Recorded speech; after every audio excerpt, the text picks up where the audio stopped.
What a wonderful crowd tonight. Welcome. And to everybody online as well. We have some people on Zoom. I am Cheryl Duvall. I'm the president of CAPCA, Chesapeake Area Professional Captains Association. And it's a real honor to have our guest speaker with us tonight and all of you here in the room and also on Zoom. We have a couple of CAPCA announcements before we get started. So if we can go, yes, there is a clicker. But thank you for saving me, Will. I appreciate that. So we'll have our speaker presentation in just a few minutes. We typically have the speakers go for about 45 minutes or so and then open it up for questions. But Tom, you can tell us how you want to do it. We're very excited to have you here tonight. For those of you who are online, on Zoom, please use the chat feature to enter your name, your town, state, country, or body of water. We are a bunch of captains, and sometimes we can be in all sorts of places. Hillary Howes is our program director, and last month you missed it because you were stuck in the BVI, couldn't get home, poor thing, because of some snow that was happening. Right. Okay. CAPCA depends a lot on volunteers. We are a 100% volunteer organization. And if any of you want to volunteer, there's some, what color are they on the pink, the hot pink sheets of paper on your tables. And we have more out on the table. If any of you want to volunteer, just see any of the board members or me. I'm going to ask the board members to stand. The ones that are present tonight, we have, or wave, Bob Thompson, who's by the door. Bob is our secretary. We might have Davis Jones, Greg Paps, or Carl Bart, or Tony online, I'm not sure, and they are our board officers, as you can see on the slide. For communication, Will is eating his dinner while he's running our AV. Thank you, Will. We also have Tate Westbrook. Tate, give a stand. Tate is our continuing ed director, and you will see an announcement of an upcoming class he'll be teaching soon. So pay attention to that. Jobs program, Laura Olson. To those of you, many people join CAPCA because of the jobs program. What this means is if you're a member of CAPCA, you get to see any of the job postings for delivery captains or instruction. Sometimes if you're a new boat owner, you need a captain to fulfill 20, 30, or 40 hours because of insurance reasons. And any of those requests that come in on our public-facing side of our website, they become a request that any of our licensed captain members can respond to.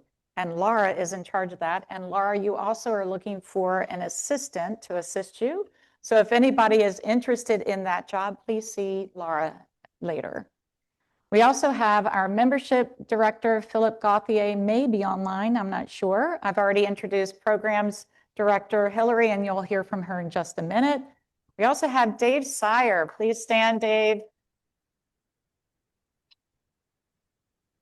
Dave is our webmaster extraordinaire. He's also assisted by an assistant webmaster, Priscilla Travis, and she is online. She's running the Zoom as she always does. A reminder that all of our programs are available on Zoom for free. You do not have to be a member. On the fourth Mondays of every month, we do the third Monday in May because of Memorial Day. So when we have these meetings in the room, these happen now 5 times a year this year in 2026. Because January was snowed out, that means that April 27th will be our next program that's in person here at the Elks. And again, also available on Zoom. So if you're traveling or can't make it, please know that you can also always attend by Zoom. We also have 2 other members at large besides Priscilla. We have Alan Karpus, who's in the room. Alan is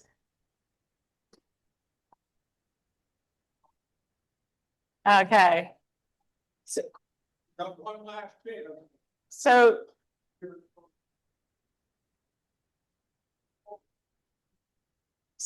So for those of you online, you can't hear what Alan's saying, but that's okay because you can't participate. If you're in the room, you get to participate in our 50-50. You have a special prize for Doug Brown. Oh, his credit card has been returned to him. Excellent. All right. We also have Rob Doolittle is also our member at large, and he may or may not be online. And both Rob Doolittle and Chuck Thompson. Chuck is right there. Chuck, stand up. You're not on the board, but you are a boat show co-chair, and you're going to hear from. See that. All right. I also want to announce Carl Bart, our treasurer, has moved to Texas. Last month, he was attending online. I do want to say that Carl and I met with our Budget and Finance Committee a couple days ago on Friday night at 5 p.m. Look how dedicated we are. It was 4 p.m. for Carl. Because he's in Texas. And we just want to make sure that you know that CAPCA is operating within the budget approved by all of you members at the annual business meeting held on December 1st of last year. All right.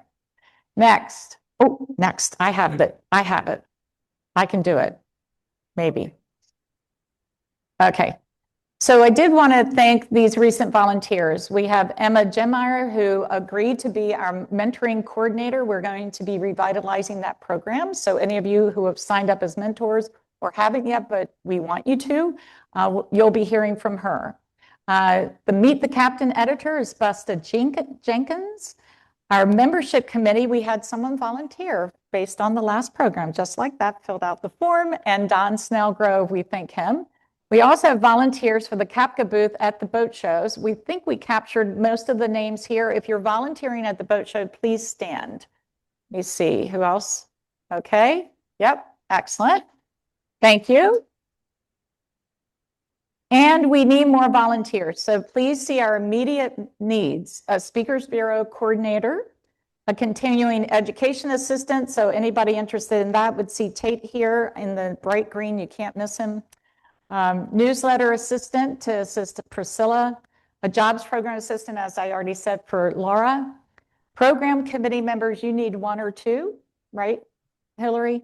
We need 1 or 2 members for the membership committee, and anybody with marketing expertise or a background, I'd be very happy to talk to you. Please see me or anyone else. We welcomed 31 new members in the past 6 months. These are their names. Who is on this list that has not already received one of our in the room gifts that we give our new members? Anybody? Okay, Russ, come on up. Hillary has something for you. Just a token of our appreciation. Thank you so much. And I'm not sure if he's online, but I just wanted to say the top name there, Dudley Whitney, is my husband. He finally joined. He was a licensed captain.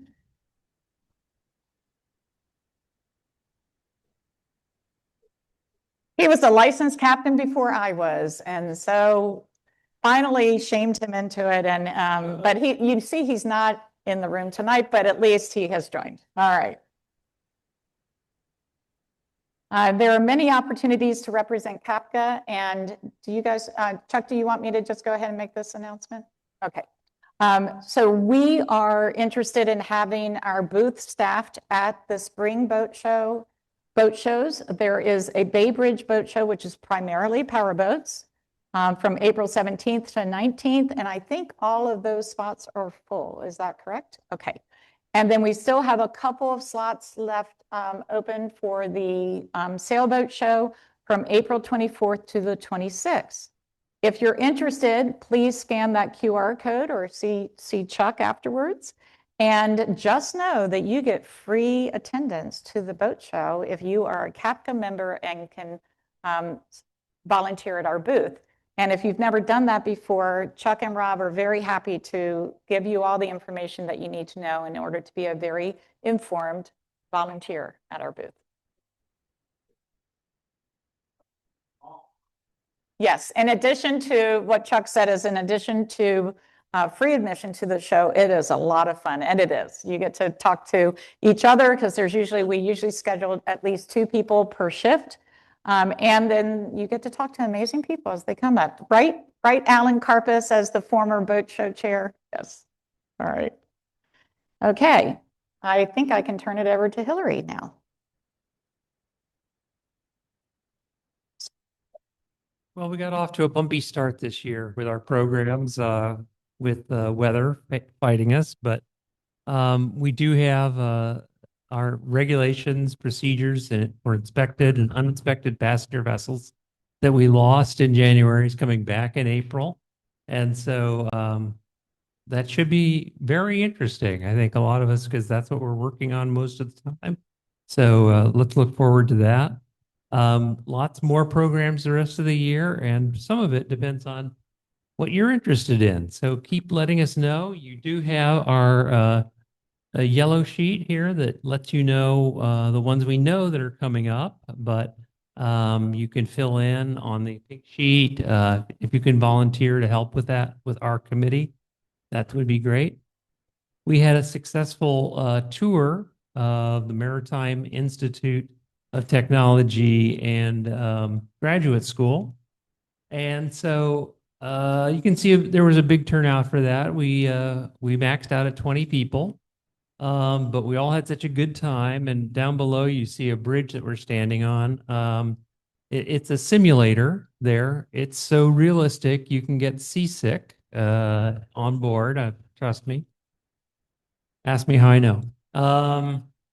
And then there's just some of us waiting outside to attend. There are no pictures of the lunch we all ate afterwards, but registrations are always required for the tours. Sometimes they're free, sometimes there's a cost, and we're always looking forward to that next opportunity. The spring, we got these upcoming continuing education classes. Do you want to talk about those, Tate? Yeah.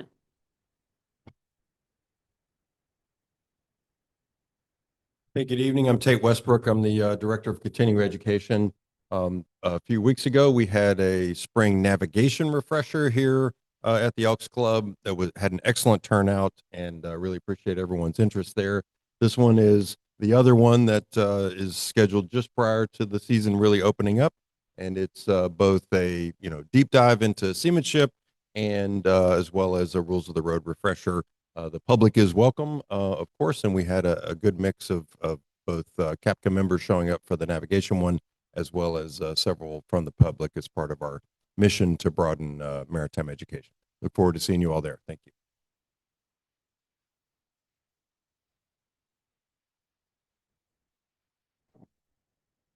And this is also continuing education, but would you like to talk about it, Alan? Thanks.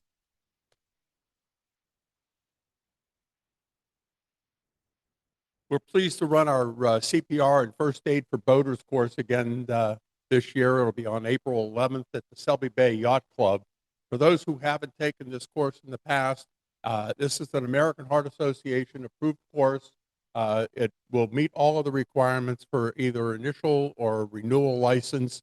And for those that need to have a license for a certification for your CPR first aid for your employment, it meets all of the requirements for the Coast Guard. This course is uniquely different from other CPR first aid classes that are put on by ambulance squads or the fire department because it's particularly focused on what to do when you're out on the water. And we cover unique things above and beyond what is required for the American Heart Association certification. We'll cover things like carbon monoxide poisoning, electric shock drowning, things that you'll never get in a normal CPR first aid class. So I very much encourage you, if you have to have your license, your certification, or even if you don't have to have it, it's really worthwhile because when you're out on the water, you can't pick up that phone, call 911 and expect an ambulance within 5 to 10 minutes. So you really need to know what you're doing when you're out on the water. Give me a call, let me know. I'll be sitting here for the rest of the evening. If you want more information on it, I'd be happy to provide that for you. Thank you.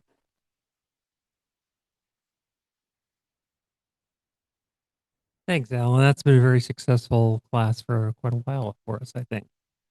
So now we've got the 50-50 raffle. So I think now that hopefully that winning ticket's been sold. You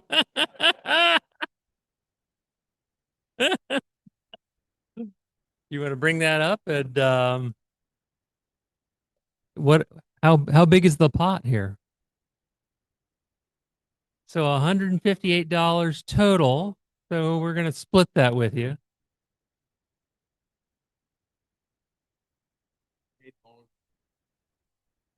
And when he says us, he means all of us. So when he says us, he's not talking about him and I. Here we are. Come up, Tom. You're All right, what do I got to do?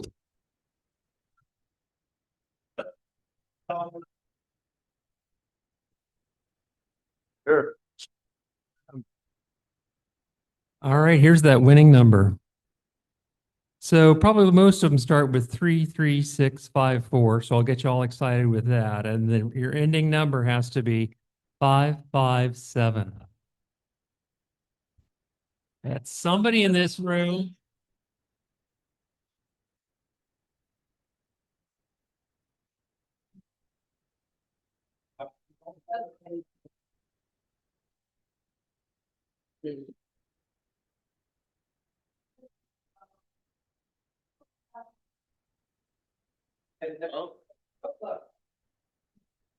All right, so we've got door prizes for everybody else. So you also got a blue ticket, and so there will be door prizes later. So hang around for all of that.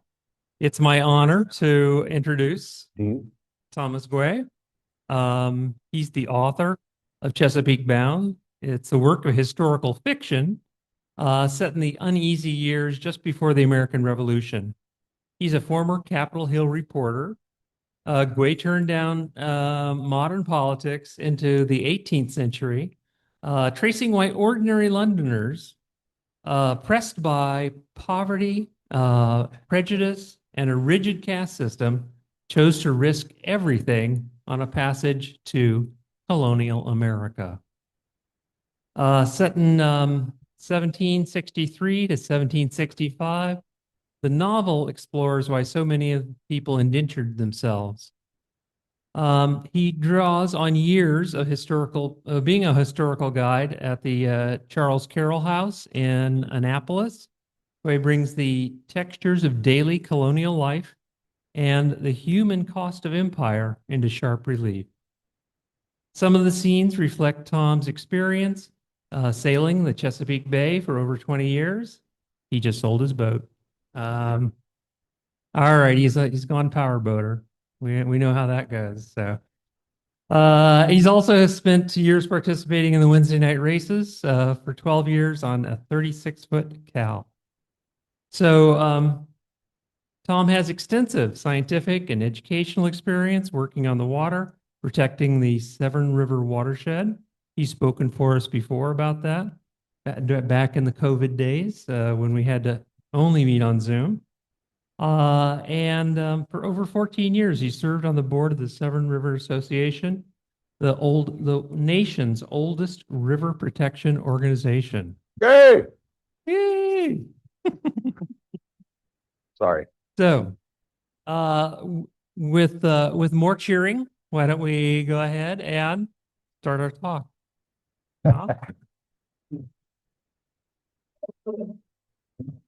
Thanks, Hillary. I appreciate it. Yeah, Severn River Association. Mark back here is one of our board members too. So, round of applause for Mark. And let's see. Alan. Yeah, you. Since you brought up first aid, and that's really exciting because I should have renamed one of the characters in my book after you because when I get into the story, you'll find out why I'll be thinking of you when we get there. Doug, thanks for coming out yesterday. Appreciate it. Doug's been following me around all weekend. I'm sorry for the poor people online. No, we're too many in-house jokes here. Sorry?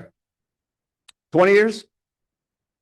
Yeah. So the reason I was talking to Doug here is that I'm also a member of the Eastport Oyster Boys, and we've been around for a bit. We just celebrated our 30th anniversary. Yeah. And we did this great show. Well, I thought it was great, but we did a show at Maryland Hall, and Doug was up there in the balcony cheering us on. So before I get rolling, one of the things that I talk about in my story, and I want to make sure that I at least play the fiddle once, because music is a key component in the background of the novel that I wrote. And that's because I have a hero. Figured that one out, right? And he's an Irish musician, and it's in London, 1763. And he's an Irish Catholic, and he's in Protestant London in England. Now, how do you think he's going to work out there, right? So things happen, and of course, he has to get out of town in a hurry, and I'll unveil that later. But a lot of times, thanks to Hillary, by the way, Hillary's the reason I'm dressed up. She thought it would be a good idea. I'm also a Watermark tour guide, so we're the Watermark people. Hey, you know, my first tour is April 9th. So during my day job, one of my day job gigs is I entertain the 4th, 5th, and 8th graders, and I take them on tours of historic Annapolis, and we help them review their Maryland history. Because in the 4th and 5th and 8th grade, as you all know, your grandchildren, right? Your children? Whatever. They are supposed to be studying Maryland colonial history. So we provide a nice educational experience. They have a field day. They come down, they listen to old guys like us yak away, give them quizzes. That always gets their attention. And then they go on a nice boat ride with you guys, right? So anyway, one of the key things about this period, 1763 to 1765, I want to get into the music because Annapolis was known as the Athens of the Chesapeake back then. Annapolis was a really bustling harbor by this time of period, unlike Williamsburg. Anybody here from Virginia? All right, your capital wasn't quite as exciting. No, didn't have a port. So, but you did have culture and things. And we know that because it was the Virginia company of comedians who would come to Annapolis and set up a tent and stay from anywhere from a month to 8 months to have plays and things. And one of the plays they would perform was one of the most popular plays of the generation, or several generations. It was the Cats of its era. It was called The Beggar's Opera. Have you all seen The Beggar's Opera? Right? Oh, good. Nobody else? Wow. It's a lovely little tale. And it's a political satire, and they're making fun of the politicians and the prime ministers running England back in the 1720s. You guys remember the 1720s from your history?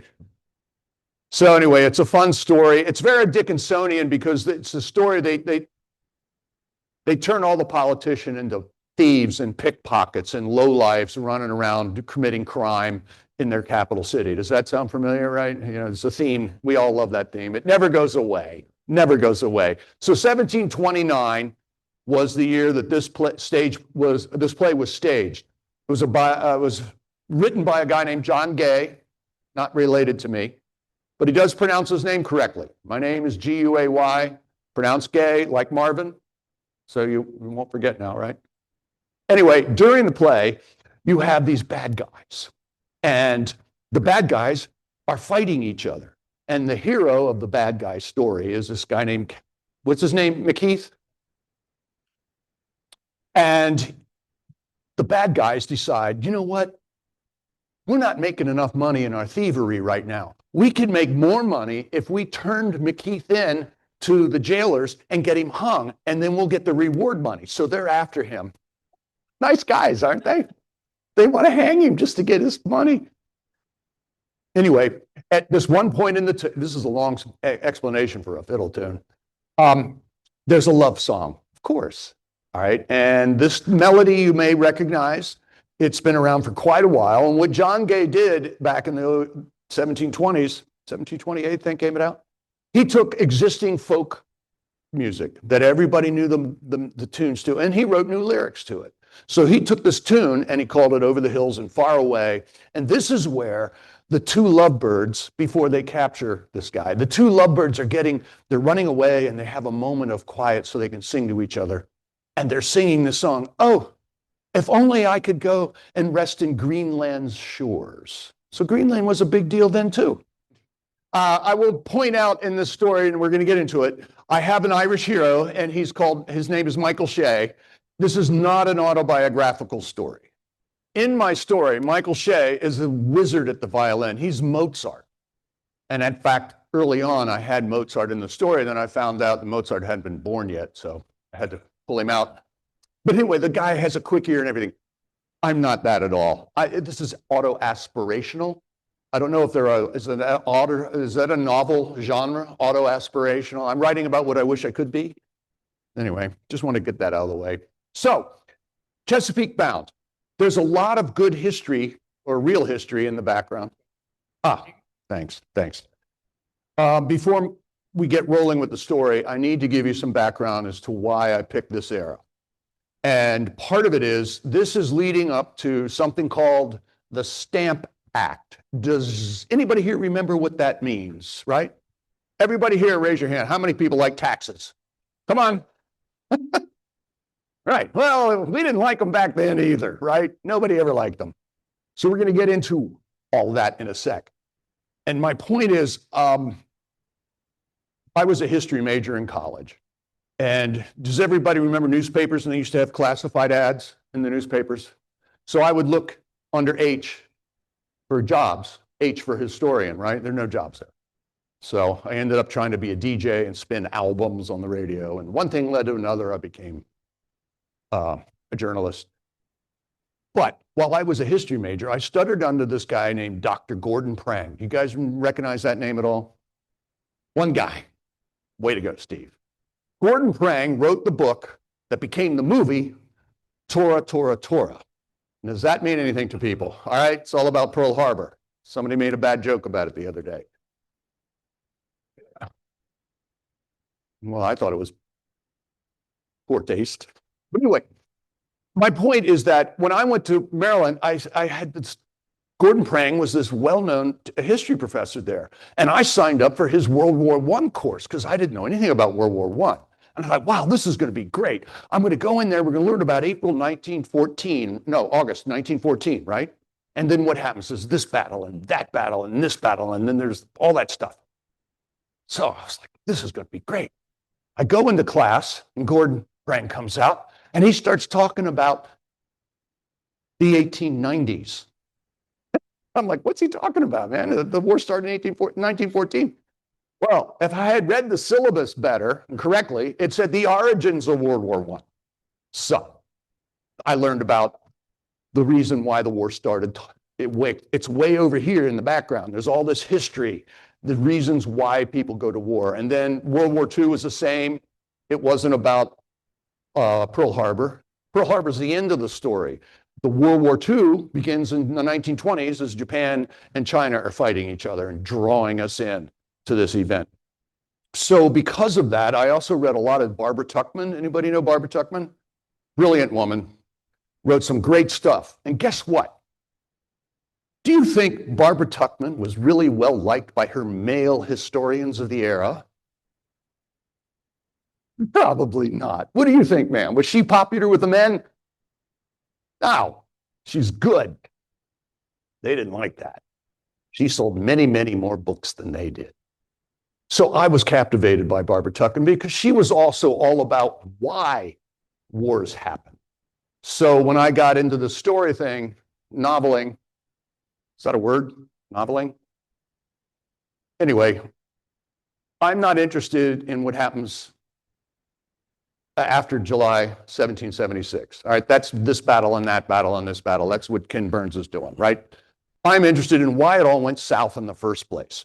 So, in 1763, we as colonials, we were all good, loyal subjects of King George. We celebrated his birthday. We drank to him all the time and everything else. But so we loved him. We really did. But something went wrong.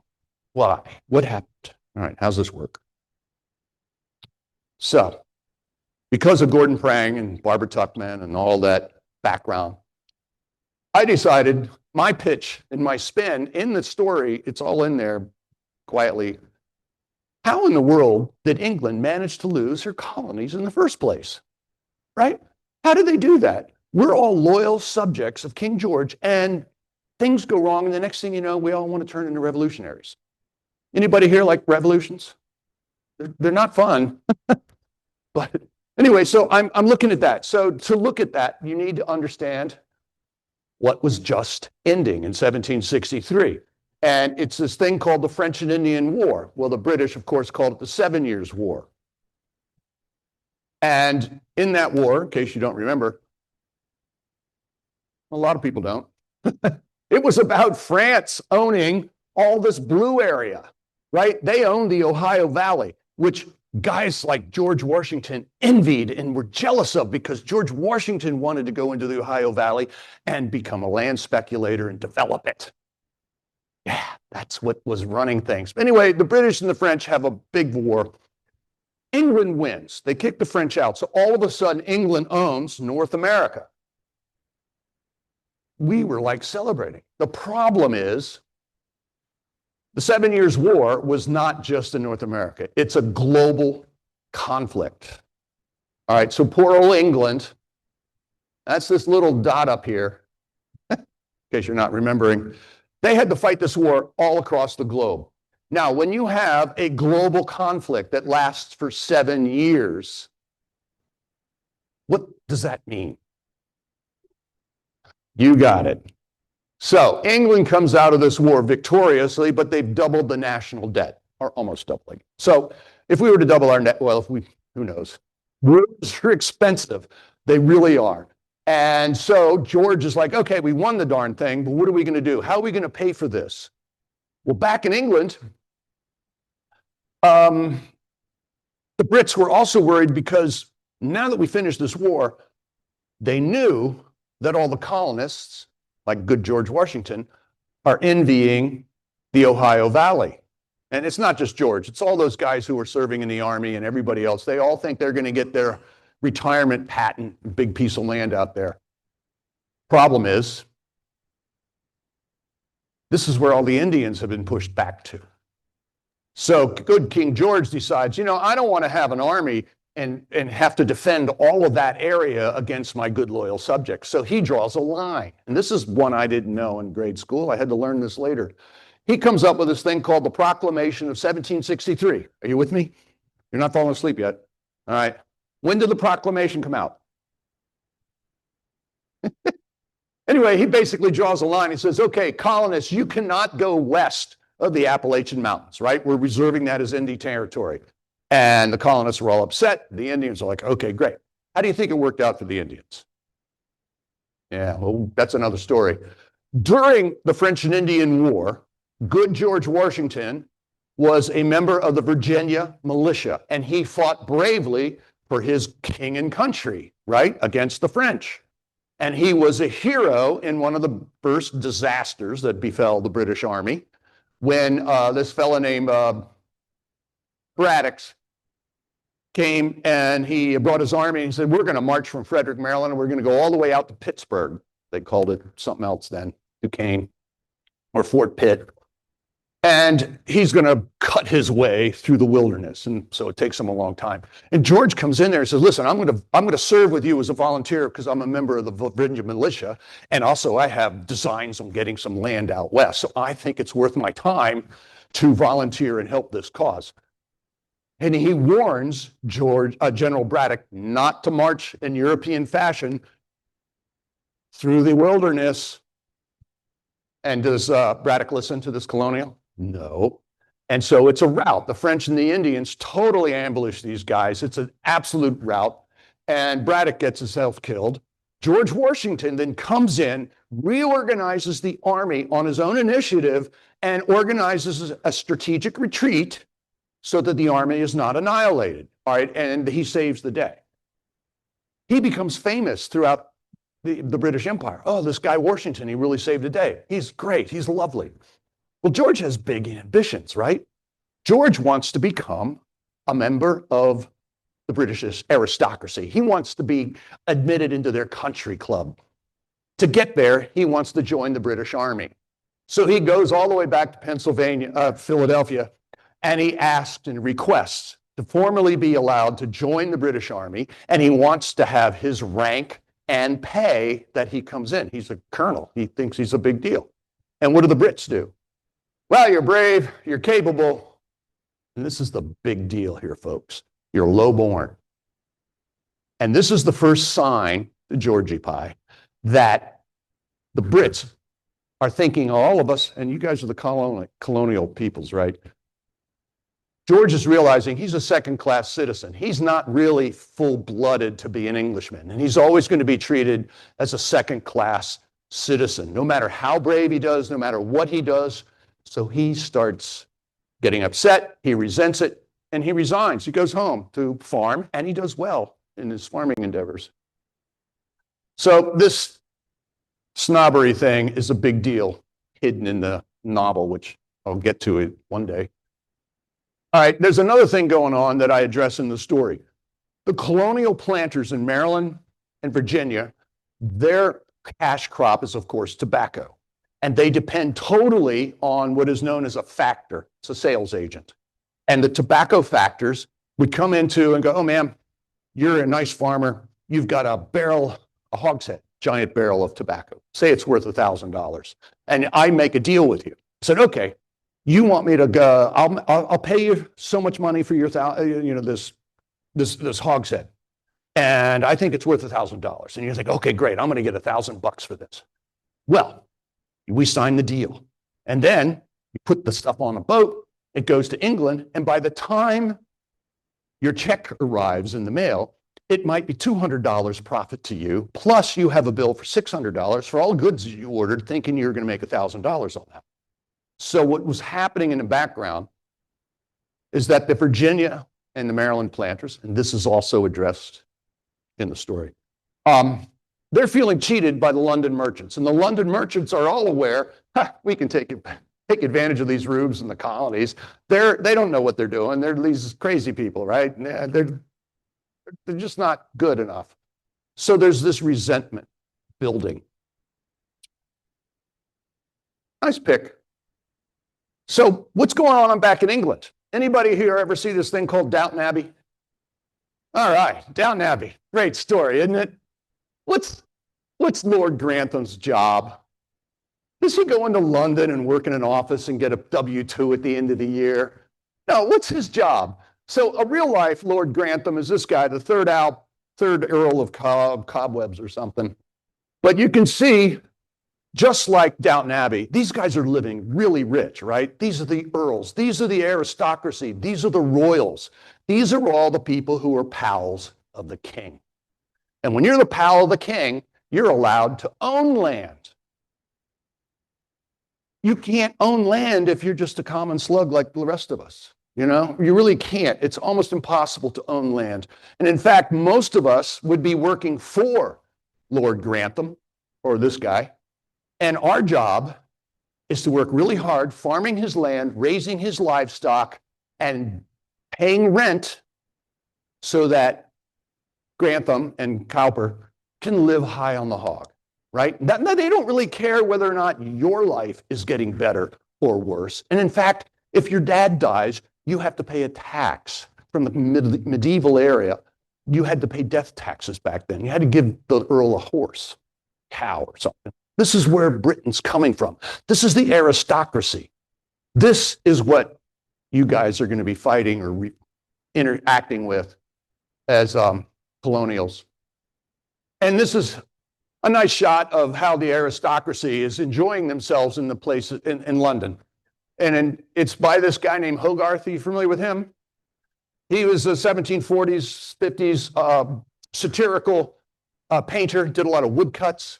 He would be Stephen Colbert of our age, or one of those late night guys. This is so, you know, he's just depicting how the aristocracy lived. And oops, jumping into here. Oh, I'm missing one. Well, so anyway, that's the background. You have this really hierarchical rigid class system in which you guys are never allowed to rise up. You're going to be tied to the land. In America, we called people like ourselves sharecroppers. They called them tenant farmers, but you're basically peasants. You're serf. You're tied to the land. Europe is slowly trying to break that down, but it's not happening very fast. So my story begins. Since I worked in the Carroll House for 5 years, I knew something about Charlie here. This is Charles Carroll, the signer of the Declaration of Independence, who then later becomes known as of Carrollton. His father was named Charles Carroll. His grandfather was Charles Carroll. His cousin's Carl Carroll. His other uncle is Charles Carroll. There's so many Carrolls that everybody has some kind of appellation afterwards. So Charles Carroll of Carrollton, one of our signers. So I start the story with Charlie. And I have to call him Charlie because his dad did in the letters that I wrote.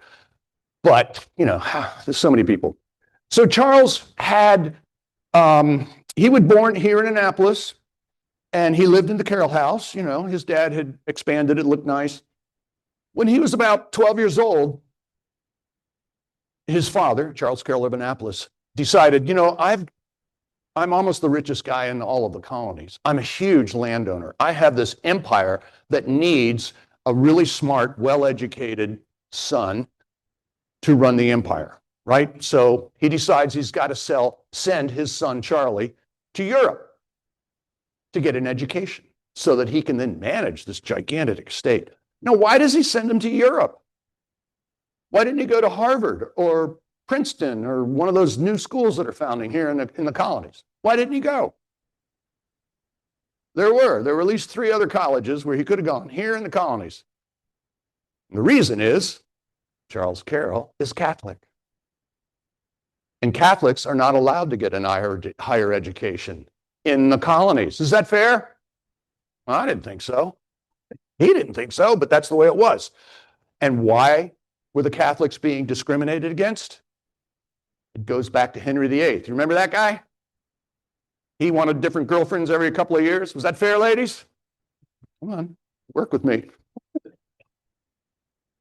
Henry wanted, yeah, we all know his story. But what happens is Henry starts the Protestant Reformation. He brings it to England, and then he starts religious wars that keep going and going. So after Henry breaks away from the church, the religious tensions and strife continue to this day in 1760s. So Charlie had to go to Europe to get an education. So he goes to France, where all the rich Catholics from Maryland were sending their kids at the time. Technically, that was illegal. But so they go to France, and he gets an education. And he's there for 15 years. At the end of his tenure, 1763 era, he's in London studying British law. And his mom writes him a letter and says, Charlie, we haven't seen you in so long. Why don't you have yourself a portrait made so we know what you look like? So this is why we know what Charlie looked like in 1763. So when you're looking at Charles Carroll of Carrollton on the internet, you see this old guy because, you know, he lived to be 110 or something. That is a joke, but he was the longest lived signer. So this is actually what he looked like. He's around 23, 24.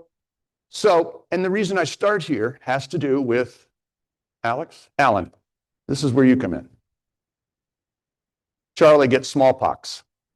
So, in your training, do you teach everybody how to deal with smallpox?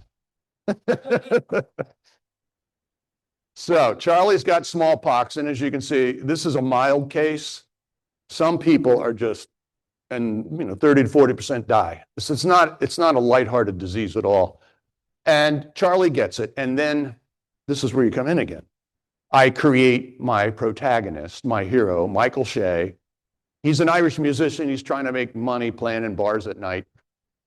Anybody else try to do that for a living? It's a tough way to go.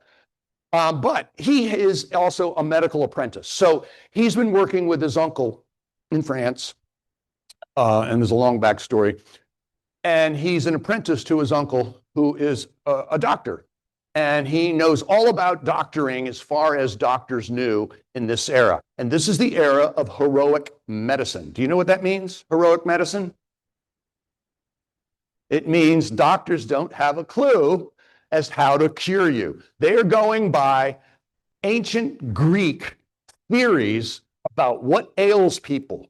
And it all has to do with your humors in your blood, right? So if you have an imbalance of blood and your humors are funny, then you get sick. Well, how do you cure somebody who's sick?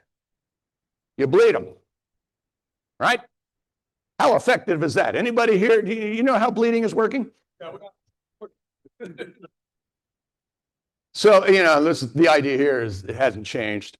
So enter my hero. I gave him special superpowers.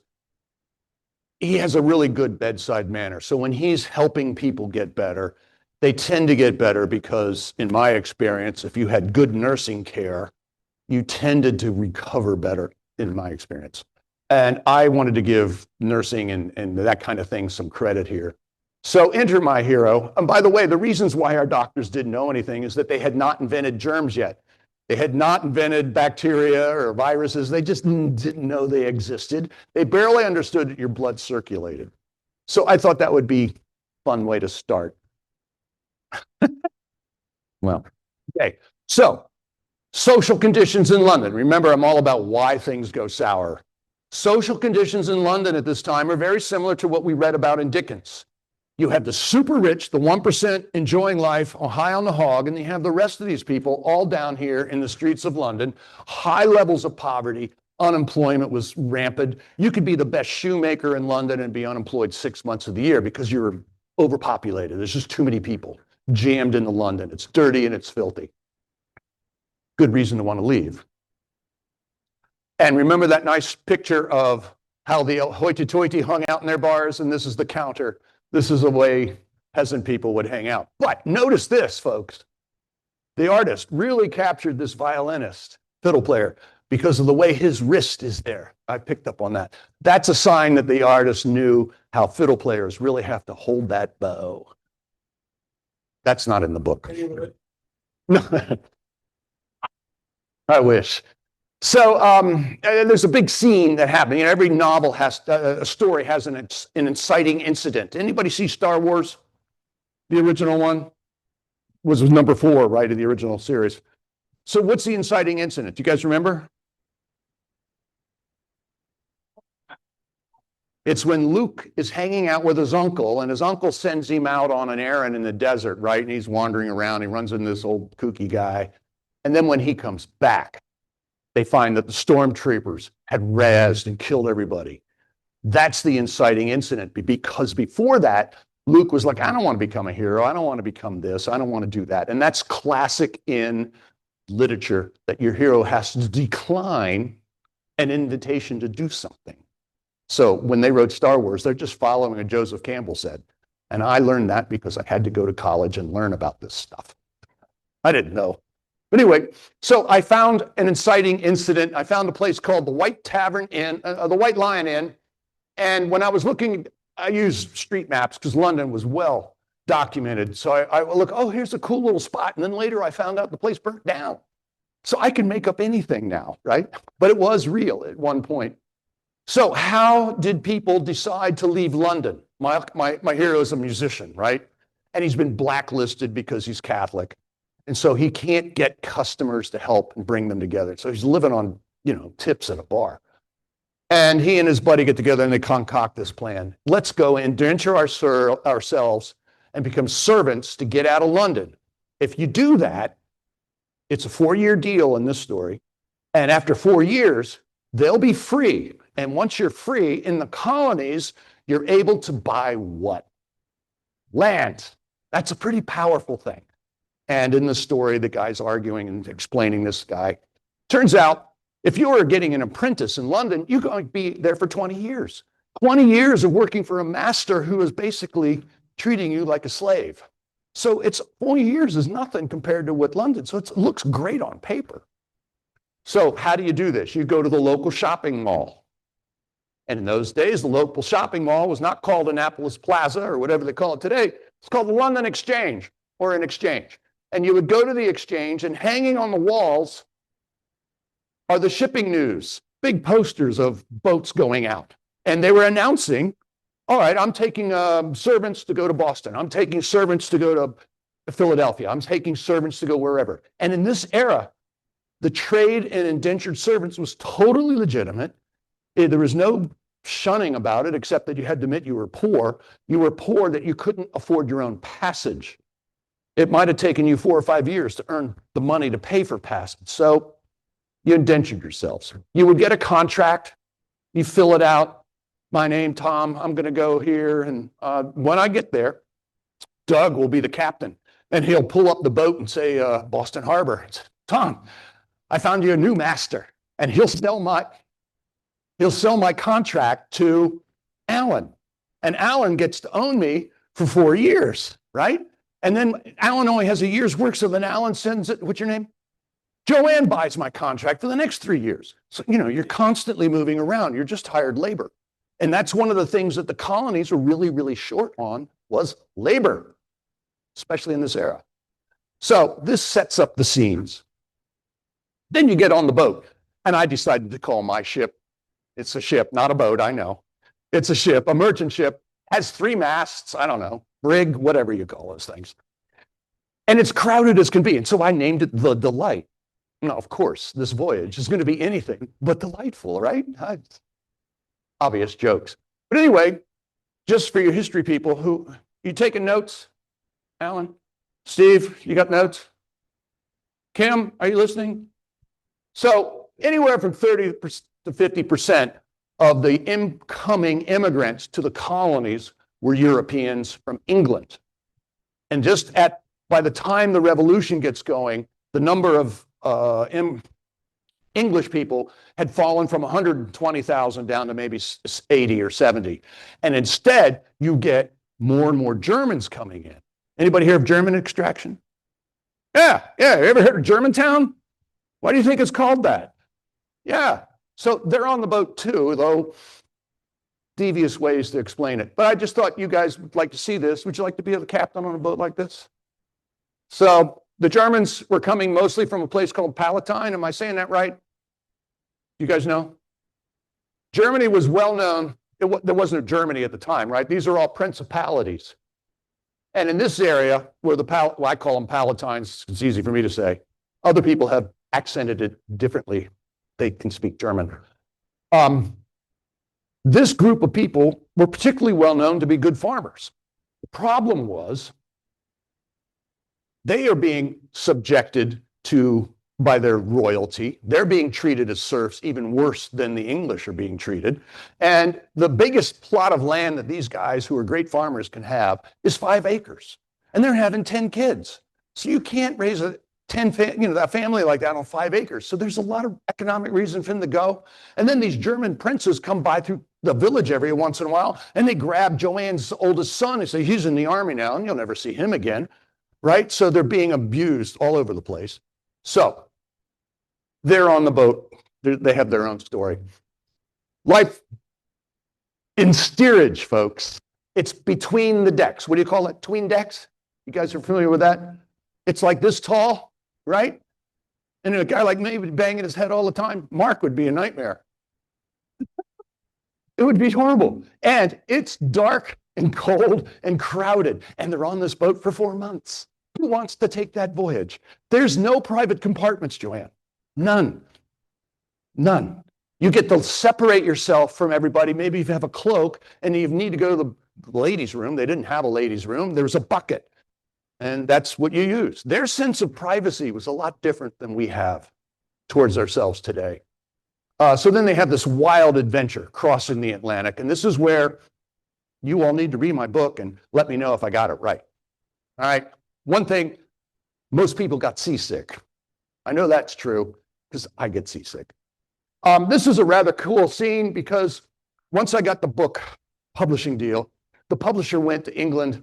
They hired an artist to paint this cover. So this is an original cover just for this book. And it's a critical scene because this guy here, can you see that online? I'm sorry, folks. But this guy out here, he's the only one on the boat who knows how to navigate. So he's lost in a storm. The boat almost sinks. I'm giving away a plot point. They don't all die yet, right? But anyway, this is a big piece to the puzzle. And I was rather glad that they picked this scene out to put on the cover of the book instead of some generic boat. Anyway, So for all of you history buffs, the voyage that they're taking is the same voyage that the Ark and the Dove came when they came to Maryland. Does everybody remember what year that was? This is on the quiz. The founding of Maryland, it was in when? Close. 1634. Very good. And so the Ark and the Dove had the lovely trip all the way down. Why did they come down here? You guys know this one, don't you? Yeah. They just took a leisurely crossing over the Atlantic Ocean, running with the wind the whole time. They didn't have any storms. The only reason why the sailors were getting upset is that day 30, they knew that they couldn't turn around and go into the wind anymore. So that's why they were getting upset. They had a lovely trip coming across, loading carefully. But anyway, this is the journey that my delight is supposed to take.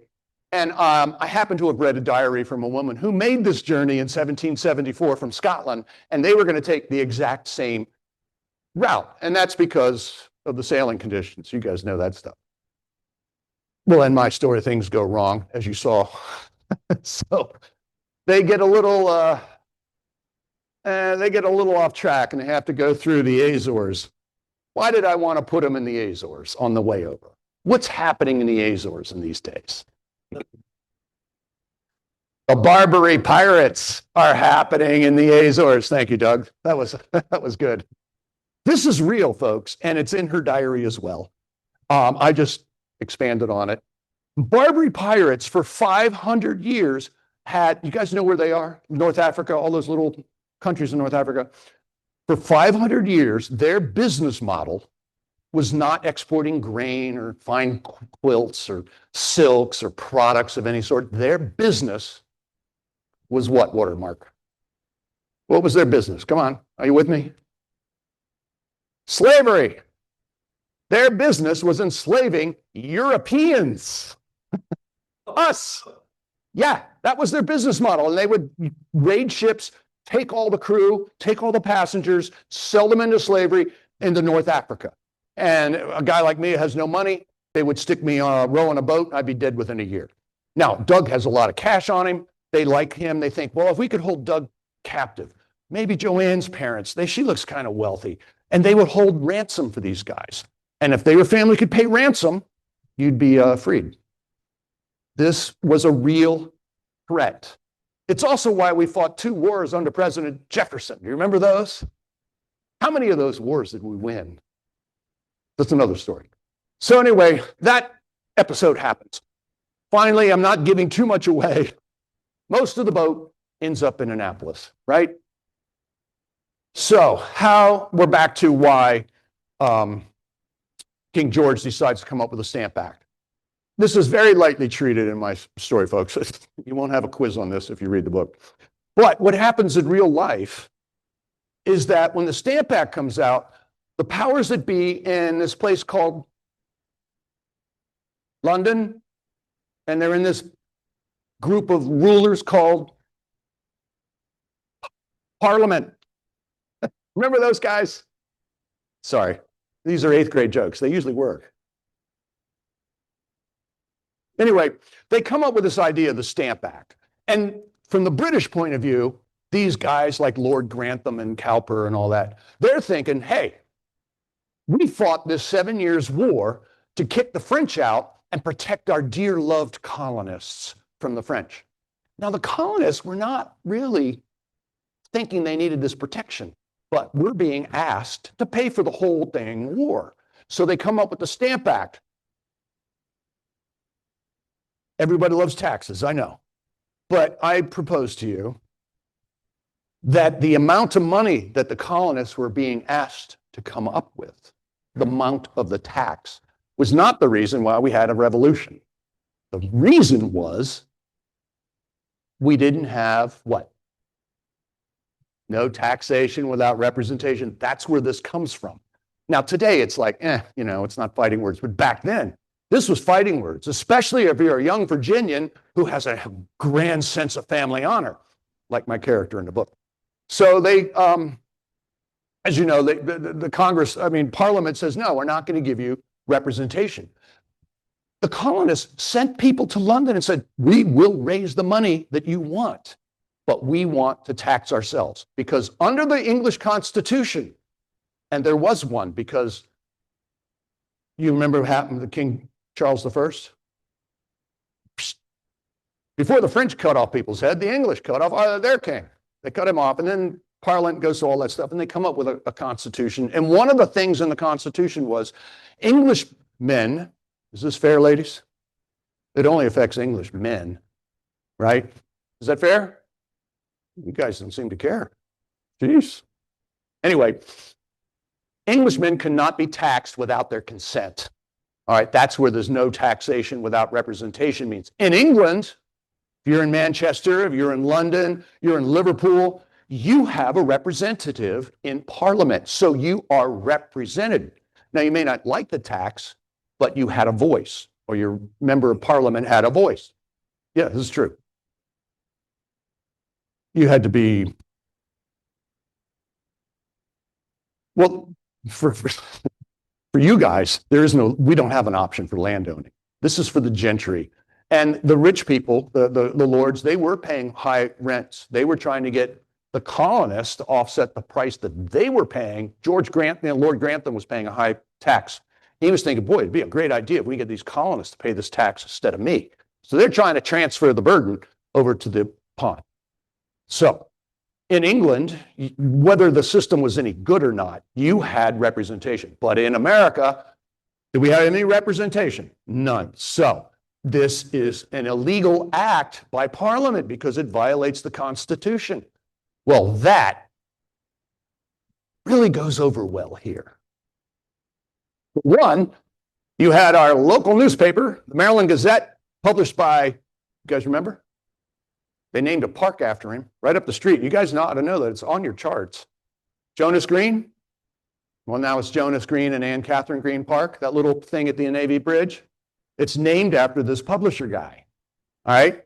And he was really railing in editorials in his newspaper. So this would be the 60 Minutes of the era. Another bygone idea. But anyway, he was railing against the Stamp Act. One of the reasons was every piece of paper had to have this stamp on it. So you had to buy all the paper you needed to do any business transaction, marriage, birth, death. You wanted to sell some land, you wanted to sell some tobacco, any kind of paper transaction had to have this stamped paper. This is how they were going to collect the money. So a deck of cards was going to double in price. Everybody loves it when your prices double, right? So the lower classes were also going to be adversely affected.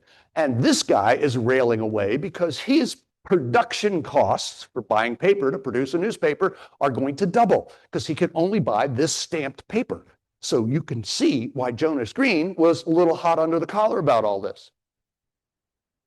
So this is how Annapolis responds to this crisis. In Annapolis, there was a local businessman, and his name was, I didn't give it away yet. Anybody know? Zachariah Hood. And he happened to be in London when Parliament adopted the Stamp Act. And when he was in London, he's like, oh, this is a great business opportunity. I'm going to be the official Stamp Act collector, and I'm going to tax my friends, my family, and my neighbors. All right, and he thinks this is a great idea. Well, Annapolis hears this well before Mr. Hood gets here. And these are real events. I did have my AI pal come up with these things, but for one, this is what our State House looked like then. This is the second State House. This is made of brick. It was a virtual same idea as the original State House, which was made of wood. And what happens to wood in a storm when it's hit by lightning? Burnt down. All right, this is not in my book. So when the first State House burnt down, it also burnt down all the property records. So in Annapolis today, there are still problems with boundary lines in the city. But anyway, so what happens is this young man here, he's a 24-year-old lawyer, just out of law school. Well, they didn't have law school. You worked for somebody, you passed the bar, and he got it. And his name is Samuel Chase. Does that ring a bell to people? one of our 4 signers of the Declaration of Independence, and he, along with his good pal, who was also 24 and a brand new lawyer and a brand new legislator, they're both having political ideas, William Paca. Have you heard of that guy? He was one of the signers of the Declaration. They're all the signers of the Declaration, and they started the Sons of Liberty. So what you have is Samuel Chase riling up the crowds in Annapolis because Samuel Chase has a great voice. He can project out, and he has got great street rhetoric. William Paca is smart, but he doesn't have the voice. Like Thomas Jefferson was not known to be a great speaker, right? Paca's the brains behind it. Chase is leading this. He leads a mob of 300 people through the city of Annapolis, and they're dragging this wagon with a gallows, hanging an effigy. That is a straw effigy, folks. This is not a real guy. And they walk around the city and come up to State House Hill. And why are they doing it there? The governor and all the elected officials are staring at this, and Chase is trying to let it be known, we don't think this Stamp Act is going to work very well here. And they bring the gallows out. They're even digging a grave, a ceremonial grave, because they want to put the Stamp Act in the grave and let the politicos know we don't like this idea. And then they take it one step further. They burn the guy.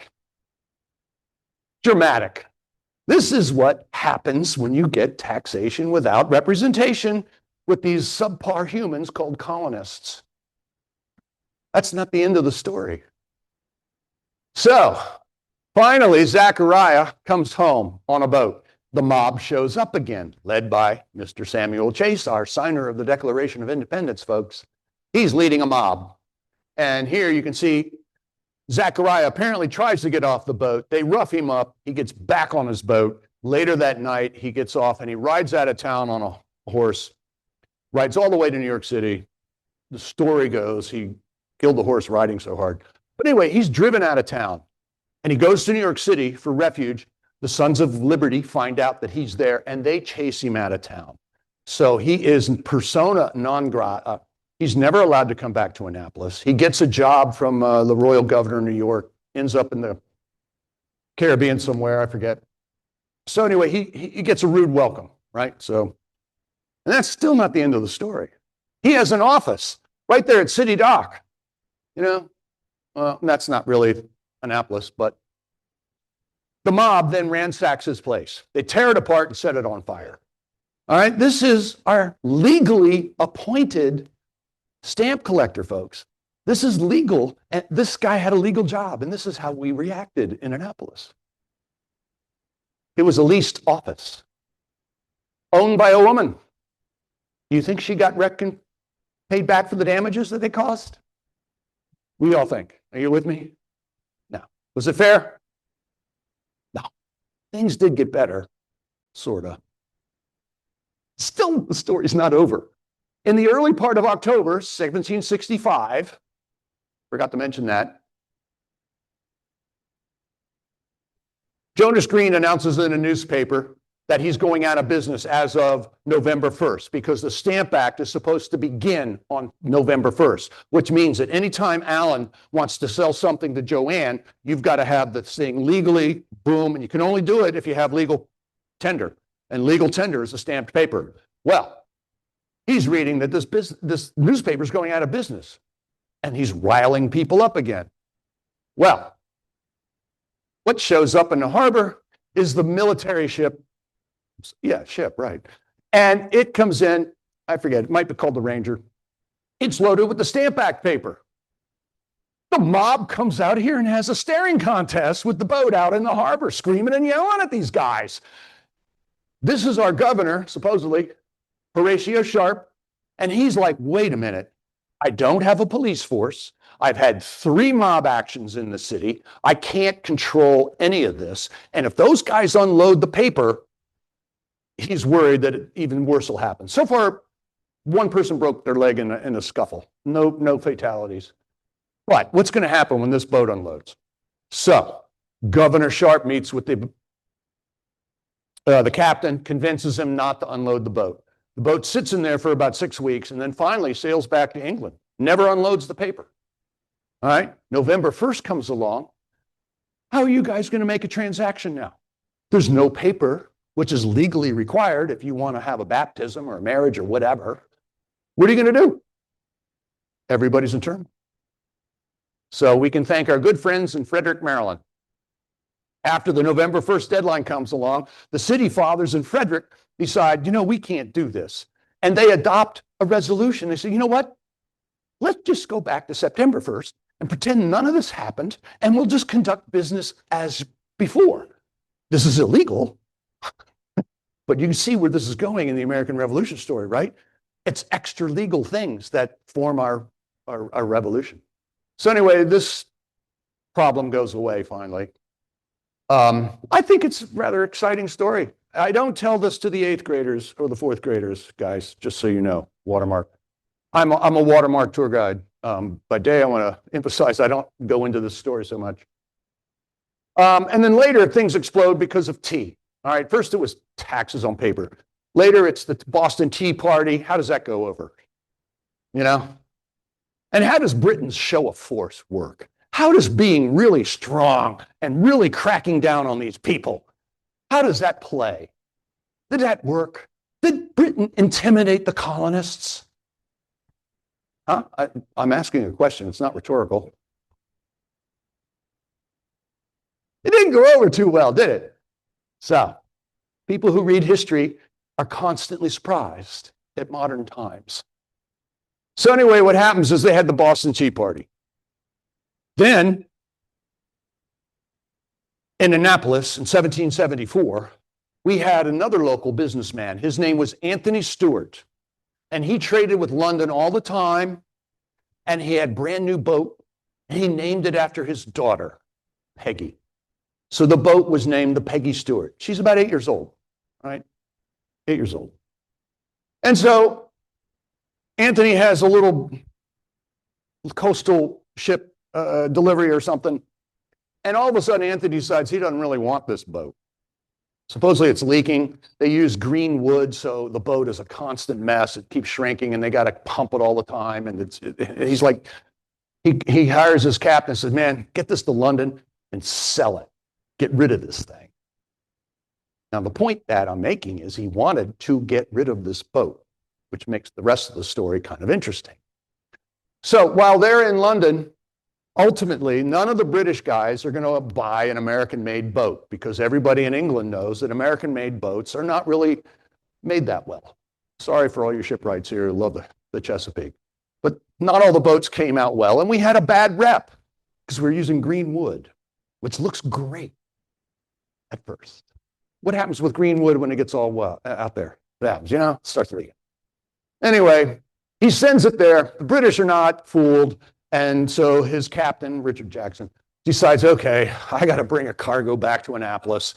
So he brings up and he hires 51 indentured servants, because this is still a legitimate trade. That's the major profit-making part of this voyage. Meanwhile, one of Anthony Stewart's Annapolis partners runs a company, a rival company, and he has an agent in London. And the rival company thinks, wow, if I could slip some tea on board, I could make a fortune once I get it to Annapolis. But he knows that's going to cause trouble, so he smuggles it on as linens. I know. So what happens is the boat comes to Annapolis, and everybody in Annapolis finds out that it's got tea. Anthony Stewart pays the tax on the tea. That sets the Sons of Liberty going crazy. 4 or 5 days of street running around, screaming and hollering. They finally come to a solution that Anthony Stewart has to burn his boat, and that's the burning of the Peggy Stewart. And from there, all this no respect stuff, the colonists are feeling pretty bad. George Washington's feeling insulted. Next thing you know, we have Lexington Concord, and then we have the signing of the Declaration, and then the war goes on. So that's me. That's my presentation.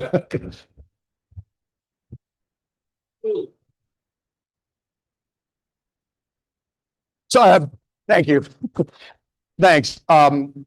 Believe me, if you read the story, all that history is not so heavy-handed as I just made. Any questions at all? Hey, for our folks at home, if you have a question, When- could you come up to the microphone Ah. here and just ask the question here so they can hear it? All right, I'll do it. Woo. Sorry, folks at home.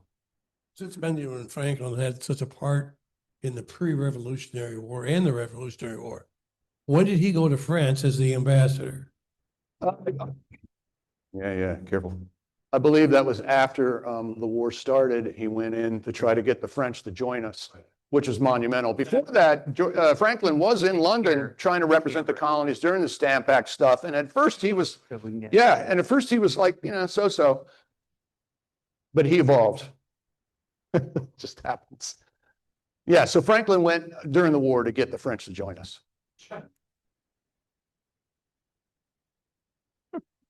I'm sorry. Right over it. So the question is about the colonies reacting to the Boston Tea Party. We had this big deal in Annapolis, and there is a rumor that Chestertown had a tea party, but there's no record of it in any written document. But we have a celebration every year around. Anybody else? I'm sorry to keep you here so long. Step up to the microphone. Try that. Thanks.